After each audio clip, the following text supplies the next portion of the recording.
Өзін шақырып алайық. Хорошо. Айгерім, келіңіз.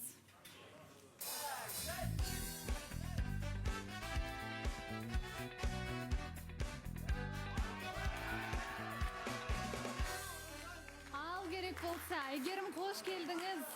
Құр қол келмей, сіз манты дайындап алып келіпсіз, бауырсақтармен келіпсіз. Иә, өзім ас үйде көп жүргеннен кейін, тамақ жасаған жақсы көргеннен кейін, Тимур всегда тырысып жүреді, мен үшін бәрі жақсы жасауға, сол үшін Тимур үшін. Тимурға сыйлық, иә?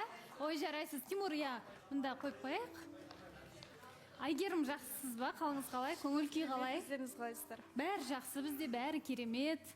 Енді көңіліңізге Тимурға деген көп рахмет. Жарайсыз. Тимур. Үлкен рахмет осы орайда.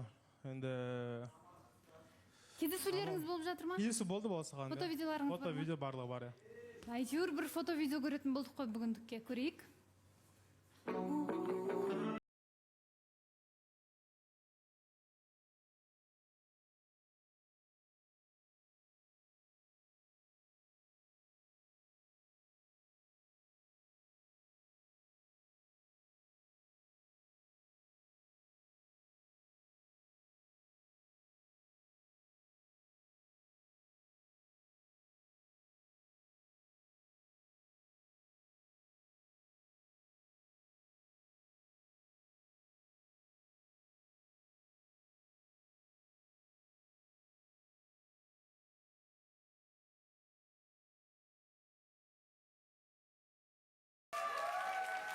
Иә, тауға барып жақсы демалып қайтқан сияқтысыздар.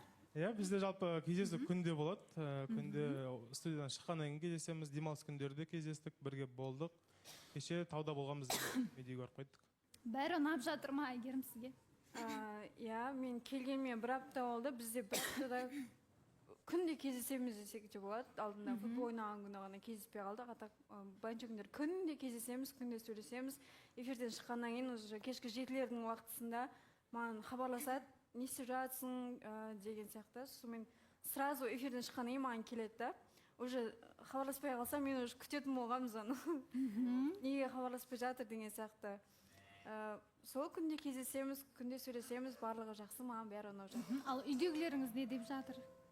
Үйдегілермен сөйлесеміз, сұрап жатырмын, қалай дегендейін көріп жатыр ғой. Танымаса да былай енді адамды сырт келбетіне қарап, негізі болады ғой, мінезіне қарап білуге деген сияқты. Үйдегілердің бәрі айтып жатыр, өзің қара, енді қасында жүрген сен, танитын да сен, бізге енді сырт көзге жылы көрінеді деп ақылдарын айтып жатыр. Үйдегілерге де жалпы ұнап жатыр сырт көзге. Сырт көзге ұнап жатыр дейсіз, ал сіздің үйдегілеріңіз не деп жатыр? Иә, мен де ата-анам көреді, батасын беріп, уже бақытты болыңдар деген сияқты күнде сондай сөздерін айтады. Бақыт тілеп, батасын беріп жатыр дейді. Сізге қиындық болмайтын сияқты ол жағынан.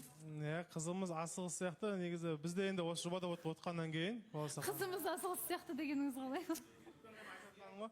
Енді осы жобада отқаннан кейін, біз енді бақытымыз тауып осы жобадан кету ғой басты мақсатымыз. Енді бұйырса, алдағы уақыттарда осылай жақсы таныстық жалғасып жатса, бірімізді жақсы танып біліп жатсақ, мен де ойлаймын, ұзақ уақыт жүрмеймін осы жобада.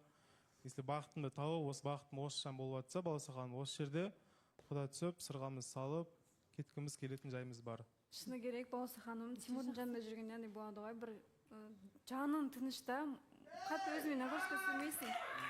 Миыңды өшіріп тастайсың, рахаттанып, на расслабоне жүре бересің. Тимурдың жанында өзімді бақытты сезінемін. Өте жақсы.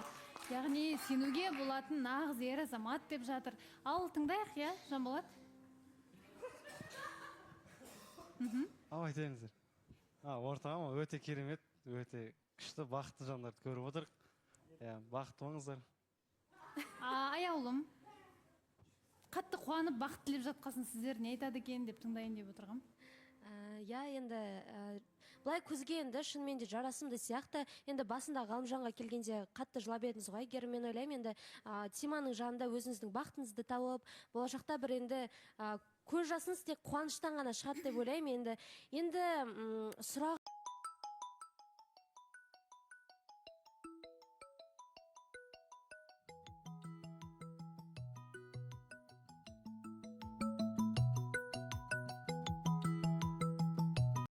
менің көріп отқаным бұл екеуінде бір шынайылық жоқ сияқты да, бір сезбейміз. Бір эфирға ғана бір нормальный болып келетін сияқтысыңдар да, әдемі айтып, а так бір андай болады ғой, бір сүйсініп қарап, бір шынайы, осы Тимур мына қызға барын жасап жатыр ау деген. Сендерде бәрі жасанды сияқты да. Осы тұрғыда не айтасыңдар? Не жетпейді сендердің арақатынастарыңа? Жоқ, біздің аратымызда барлығы жетеді, просто сен біздің қасымызда болмағаннан кейін ол нәрселерді көрмегеннен кейін білмейсің. Біздің арамызда барлығы жақсы, сөйлесуіміз де жақсы, бір-біріміздің тіл табысымыз да жақсы, бір-бірімізді жиі хабарласып тұрамыз, сөйлесіп тұрамыз, күнделікті кездесу болғаннан кейін мен ойлаймын, если менде жасандылық болатын болса, мен тек қана осы видео жасау үшін ғана кездесетін едім бұл қызбен. Әйгерім енді алдында Ғалымжанмен кездесіп таныстығы болған кезде мен енді көрген бір-екі рет. Көрдім да, ол кезде мүлдем басқаша Әйгерім көз алдыма елестетті. Қазір сенімен танысып жатқандағы Әйгерім бір жабық, тек қана сенің жанында ғана осылай сөйлей салатын сияқты да, атак саған деген бір көңілі жоқ сияқты менің көзіме солай. Көзқарасыңыз сондай, иә? Айжан?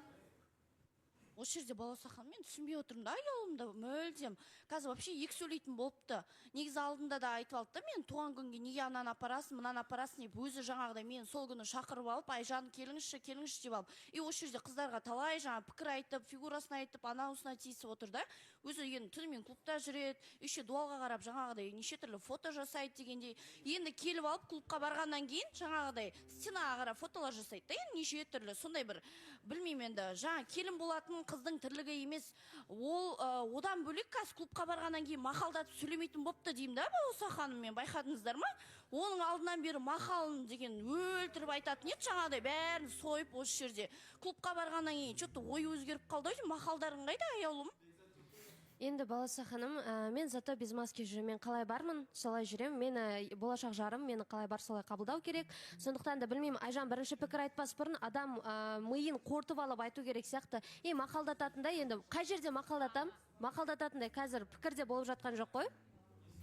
Бізде, құрметті көрермен, дәл қазір жарнамадан кейін жаңағы айтылып жатқан пікірлерге байланысты жасанды сияқты дегендей дүниелерге Әйгерімнің ойы қандай деген ой келіп отыр. Қазір өзін тыңдайық. Жалпы таныстық жалғаса ма жоқ па, бірге білетін боламыз жарнамадан кейін.